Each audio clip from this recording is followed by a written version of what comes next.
Yeehaw! There's nothing like a good Western. Well, when you have a movie pass that gets you in for free, then it's good. But not all the time.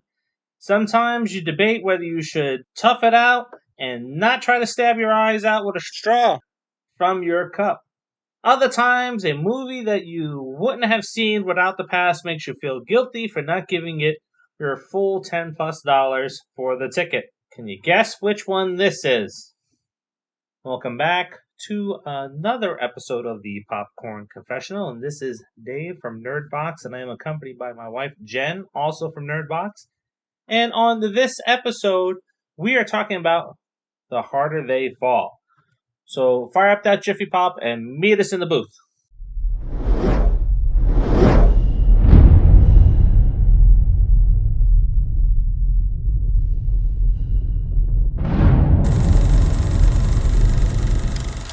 Outlaw Nat Love has learned that the man who killed his parents and carved a crucifix into his forehead is about to be released from prison.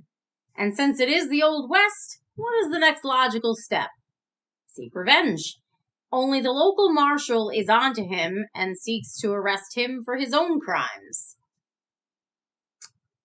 That's it. That's all we can give you, because anything else is going to be giving away too many details on this movie. It is inspired from black exploitation films. Mm-hmm. It is a true Western, which you don't watch Westerns. No. We saw The Magnificent Seven a few years ago, and then before that, it was 3:10 to Yuma, the remake. Mm-hmm. I don't know if you saw any other ones besides that. I know when I was a kid, a lot of those Clint Eastwood ones were always on, or John Wayne, and that kind of turned me off because they were always on. Yes, my dad would just play them all day long. So I think that's why I didn't like them. I just got sick of them. Now, this film, however, pulls you in that opening scene. Yeah. It wasn't funny. I thought it was kind of sad. No, it was sad. I mean, it was horrible what happened, but I'm laughing because I can't believe I got pulled in that quickly. Yes. You know, it's set up very well from the beginning, because Idris Elba that walks in. They don't show his face. I really don't understand why movies still do this, because they have to make trailers. They have to announce who's in the film. So when he walks in, you instantly know who it is. You don't need to cover up his face and save it for a reveal later, because there's no, it was him? No, I think there's a reason for that. I think because he's Idris Elba in his 50s, and he's not supposed to be in his 50s when the movie starts. Think about it. Yeah, I guess so. Because the kid was like 10, so Idris Elba should have been what then? In like his 20s? So yeah, I think that was the reason they did it. Yeah, okay. You sold me on it. I don't know how you didn't figure that out, but okay. And they have technology that fixes that. Yeah, but maybe they didn't want to do that. Yeah, well, you don't want to spend the money and spend it on other places.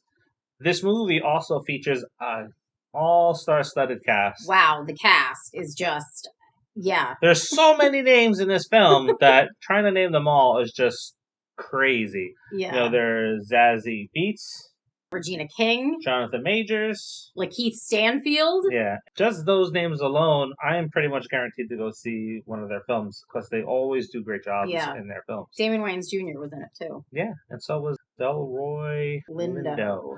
Now, I don't know his name off the top of the bat when I see him. It's like, oh, it's Delroy. Yeah. But you know his voice, you know his face every time that you see him, and you always know you're going to get an excellent film when he's in it. He does a superb job when it comes to acting. This movie has all the traditional things that you're going to find in a Western. You have your train coach robbery, you have your saloon, you have your prostitutes, whatever they're called back then, and you have your sheriff, and you have your conflict. Now, what this does really well is all the characters, excellent. The stories, they all intertwine perfectly with each other. Mm-hmm. The dialogue is amazing. On every single scene, the dialogue is just so good. One of my favorite characters is Cherokee Bill. And he is one of the antagonists. Mm-hmm. He's the enforcer, essentially, along with Regina King. You know, those two, you don't want to fuck with. No. Not at all. No. And Cherokee Bill is Lakeith Stanfield. Mm-hmm. And he really is an amazing actor, and he just nailed it in this role. Mm-hmm. What I got from him in this film is everything that I wanted to see in Judas and the Messiah, because he was in it, and he was one of my main reasons why I wanted to go see it. And I thought he was just a little subpar in that film. Not his fault. I just think the way it was written. This year, he shines. Yeah. He is amazing in this film. Absolutely. He's really, really amazing in this film, as were the rest of the actors. Mm-hmm. I thought that this movie was done superbly, and I did really like the whole dialogue in the movie because it was almost modern day, but then not, Mm-hmm. which was kind of cool. Yeah, now, if you watched our review on The Duel, that was the tragic flaw, because Ben Affleck kept switching styles. Yeah. And that was distracting. Here, it works. Yes. There's nobody switching styles. No. They're committed to it, and then they just run with it. Yeah, they kept it the same throughout the entire movie, where it came off almost like it was modern times with the way they were speaking, but you knew that it wasn't. So Jonathan Majors plays Nat Love. He is leading up a crew of people to go seek revenge for his father's death. Great shootout scenes. And with Jonathan Majors coming to the MCU, I think what we saw in Loki, man, we're going to get a great character from him. And I don't know if I've seen him in many other films, but I'm going to be looking for other films with him in now because he is just damn good. Yeah. And in the movie, it's two different gangs, kind of like you'd have the Bloods and the Crips, which actually gets dropped in the film. Yeah, the Crimson Hood. They say that. And you know what they're talking about. So that's another one of those like modern day, but not modern day things. So in here, it's the Nat Love gang and the Rufus Buck gang. This is one of those films that I would say, if it's playing in the theater and you mask up and you feel comfortable going out, there's not going to be a packed theater for this. There may be a handful of people in there. This is one that's definitely worth getting your money. And if I think of all the films that we've reviewed this year and ones that I left really excited about, this is something that I've been really excited about since Cop Shop. Yes. Both excellent films to watch. We didn't think we were going to review this one. Yeah. We went, it's like, we're not going to review this one. And then we left, it's like, we got to review this one. Yeah. We just went in like, it's a Saturday night, don't have the kids, going to watch an extra movie, no review. And then we left, we're like, okay, we're going to review this one. Because it was definitely worth reviewing. And with that said, what's your rating? So I'm going to give this one an A+. A+. Yes. Same as Cop Shop. Yeah. Was the music good in this one? I think it was. It was. Yes. So it is a double A+. Yay! Definitely check this one out. Catch it as soon as you can. Pair it up with Cop Shop. Sit down for, 3.5 hours with both of these films. Kick back, laugh, and enjoy some good storytelling and some excellent dialogue in both of these films. Yes. Definitely. I agree. Watch them both at the same time. You will be looking at more than 3 hours because The Harder They Fall was over 2 hours. Oh, wow. Didn't feel like it. Didn't feel like it, but it was over 2 hours. So you're looking at close to 4 hours worth of movies with the two of them. But it's worth it. Yeah, this is definitely worth it. You'll thank us afterwards. Yes. And you know what to do. And if you don't thank us, then we don't want to talk to you. Yeah, I don't know how you cannot like either one of these films.